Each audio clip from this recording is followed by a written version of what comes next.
the state of India, Kerala. The state of India it's not a small place. It's much, much bigger than Macedonia. It's about as big as California in terms of population, 35 million people, roughly. This state of India is not one of the wealthier states of India. Indeed, it's average to below average in the gross domestic product. It has 1/10, or rather 1/3 of the gross domestic product of Cuba, roughly $1,000 per capita. And yet its health outcomes are comparable to the health outcomes elsewhere. So how can very poor countries, or a country like Cuba, which has been under economic attack by the United States for decades, how can it produce such good health outcomes with so little income? Perhaps one of the most important developments in Kerala health sector has been the emergence and spread of palliative networks. Kerala population is aging, and therefore it raises new questions. How to take care of the aged, the bedridden patients, or those who are chronically diseased. Well, it is palliative care that is required for most of them. Now in the West there is a system of institutional care. Now this is too costly an option for a country like India. And therefore, what is the solution? And this is an important question, it seems to me, that if you're thinking about how does a society generate health and how does it produce a more equitable distribution of health in it, the fact that very poor countries can do very well in generating health is an important fact. And I think the answer in Kerala is particularly interesting. Solution is that people in every locality should take care of the bedridden and chronically diseased persons in their locality on a voluntary basis. Now they may not needn't be brought to a single location. They may continue to be in their own house, the patients. But there must be a system of home care, of medicine, doctorly attention. There must be a system of home care. Doctors or nurses visiting them on periodic basis, volunteers visiting the house and talking to them, and that I think is very, very important. And you didn't call it counseling, but just calling upon them and talking to them, providing medicine and so on. This one example of this palliative network that has been spreading is Snehajalagam in Mararikolam. I must tell you that there are 6 other more palliative units in this area, and perhaps Snehajalagam is one of the best functioning. One, there is regular visits to the patients in the house. There is also healing. You can send through a mobile app any new problems, and doctors will take care of them. Medicine is provided in the house, the food is provided to the house, and there are other issues related to the families that are taken up by the Snehajalagam. In fact, Snehajalagam runs a pharmacy and also a lab, and this is the lab of Snehajalagam. Today, every month, more than 5 lakh rupees tests are being done in this laboratory, but the collection is only 2 lakh rupees. Rest is given out as discount to the people. There are hundreds of persons who are working part-time as volunteers, either visiting the visits to a house or taking care of the patients or taking care of institutions like this. When I first went to Kerala, the belief I had was that Kerala had very good health outcomes because it had a legacy of a very left-wing government and communist administration. What I learned when I was in Kerala and talking to people is that Kerala had it was the only place in India, the only state in India, where there was a legacy of maternal property transmission. That is, you couldn't denigrate women because they had the money. The money followed them. On India's southern tail lies Kerala, often dubbed India's best state for women. The Nairs, a local upper caste Hindu community, traditionally bequeathed the family home to women, eschewed the payment of dowries, and believed strongly in female education. Kalyani Lalita lives in her ancestral home in Kerala's capital, Tiruvananthapuram, which she inherited from her mother according to the matrilineal tradition. She says that inheriting property gives Keralite women important protection. The main benefit of ladies in Kerala is the property. Here, the ladies are given a lot of guarantee and protection because of the property. Not only property, the girls get given gold also. That is the main benefit about Kerala customs, which I think it is more suitable for the ladies who are staying in Kerala better than the other states. Ms. Lalita says that the emphasis on education for Keralite girls from well-off families means they are well informed about their rights and can make the difference between a happy marriage and a miserable one.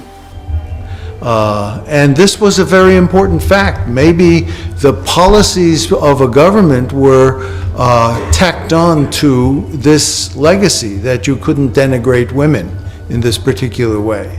Kerala society has been characterized by strong movements based on rights.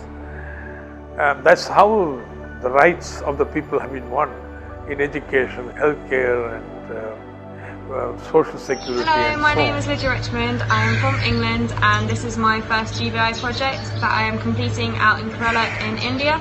Kerala is an absolutely beautiful place in the southern part of India and I'm so glad I've been able to spend these 2 weeks here. The programme I am part of is Women's Empowerment. We have numerous different schemes going on within the local area, working with the community, with women in particular, to get them to understand more issues about women's development and growth and changing some of the societal pressures which India is definitely moving forward and progressing in. Additionally to that, we help them speak more conversational English. One of my favourite groups is the group we are meeting this afternoon, and it's Thursday afternoon, and it's a group of wonderful ladies ranging from about 30 to 40 years old. They're a network of women who get together and talk and practice their conversational English, and they make absolutely beautiful chai tea. So we're going around for a little tea party in one of the ladies' house today, and we're talking about motivation, intrinsic and extrinsic rewards, and this is just an example of sort of the impact that we want to have on them, questioning why they do things, and it's really, really great, and I'm very excited, and my stomach is ready for some chai, so yeah, thank you. Kerala, what you see is that women couldn't be uneducated. You had to have high investment in the education of women, and the kinds of investments that were made in women, in their access to education and so on, were ones that had a big impact on health. Students using computers at university. Nothing unusual in that.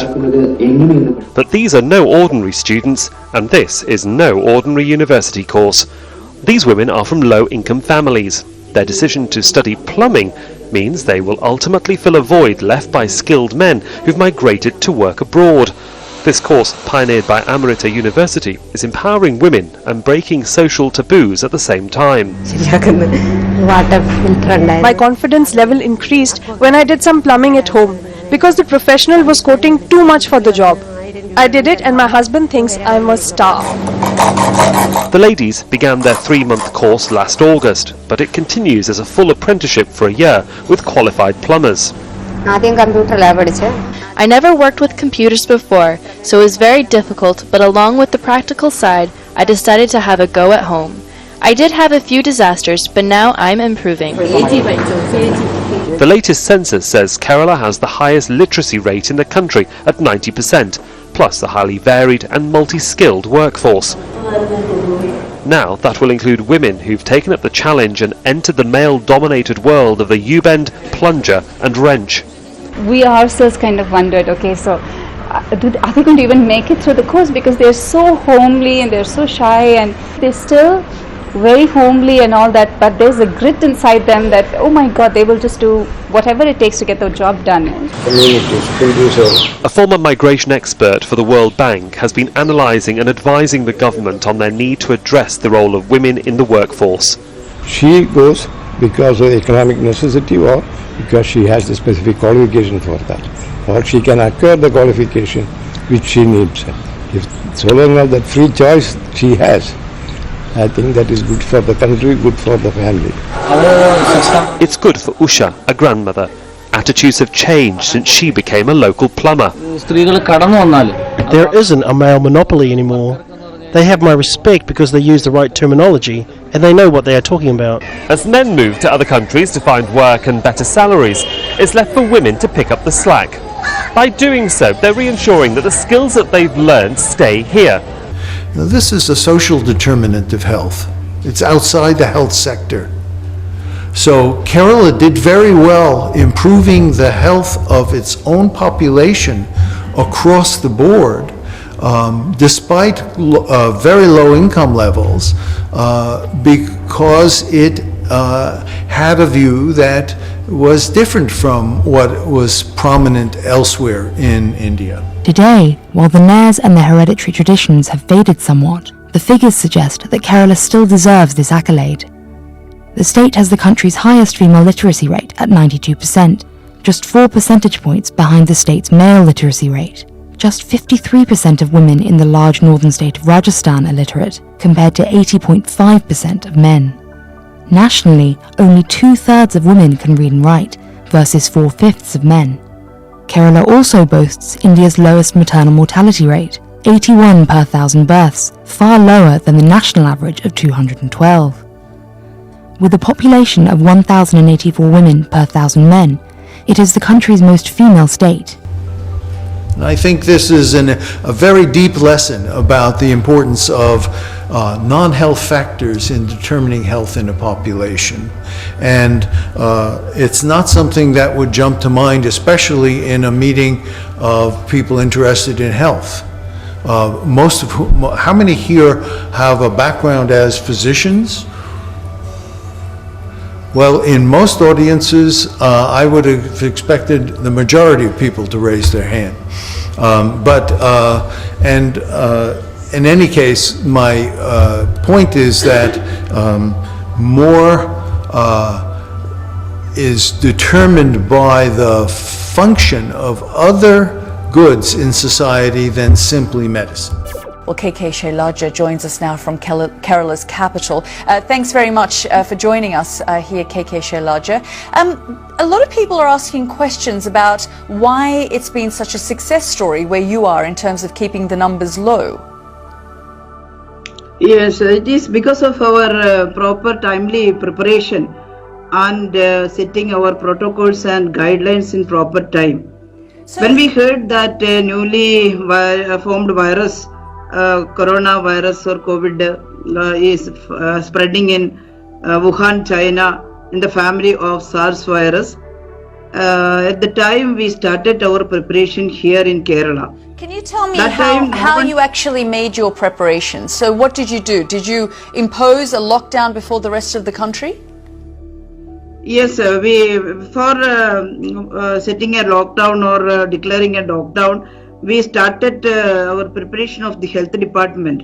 At once we have our RRT meeting and we opened our controlled room. At that time, no one returned from Wuhan, but we expect that someone will return because there are so many students studying in Wuhan University, China, and definitely we can expect that someone will return to Kerala. At that time we opened in a state and a place where there's 35 million people, are you testing people regularly so you know of the numbers? How are you knowing so accurately these numbers that you have? Yes, we have formed a scientific strategy for testing. We are tracing the people from the airport itself, and if they are coming by road, by the checkpost itself, and if they are coming by water, from the seaport itself. We are tracing the people. Very good trained team was there, and they are examining the people whether they have any symptoms of coronavirus, and if they have some symptoms directly from there, we are lifting the patients to the hospital and isolating them and taking the throat swab and sending the samples for a PCR test in the laboratory. And at present, you just have 4 deaths. So at present, you only have 4 deaths. Yes, we have in our state's calculation it is 3, because one is from Goa, the Union Territory, and he came for treatment in Kerala because there is no sufficient hospitals in Union Territory, Goa, and he died in our hospital. But from Kerala we have only 3 deaths, and central government is adding that one Goa death also in our account. That is, there is no problem. He came for treatment. He got the virus infection from Union Territory, and he came for treatment in Kerala. Do your hospitals have the equipment that's needed, and do your health workers have the protective gear that's needed? Yes, we are listening to the needs of health previously, because we are improving our hospitals, and we have a very good project called Ardram, a mission, and through which the last 4 years we are trying very hard to address the problems in local level itself. We are converting our primary health centers to family health center, providing sufficient doctors and paramedical staffs and nurses there, and we started very good laboratories in primary health center itself. Are you worried because there are some places in India where the lockdown has started to ease? For example, in Delhi, the rail system is operating again so people can go back to their hometowns. Are you worried that as people start to move, it could spread to a place like Kerala? Yes, so many people are returning from the Gulf countries and all other countries to Kerala, because a good number of Keralites are residing outside. We have a very good human resource import from Kerala to the other part of the world, and they are returning to their home state, and we are little much worried because a large number of people are returning at a time, but we are not hesitating. We are ready to receive them and to send them in home quarantine, and with the help of the local self-government and police and health workers, we are watching whether they are following our advisories and guidelines and your advice. KK Shailaja, thank you very much for joining us.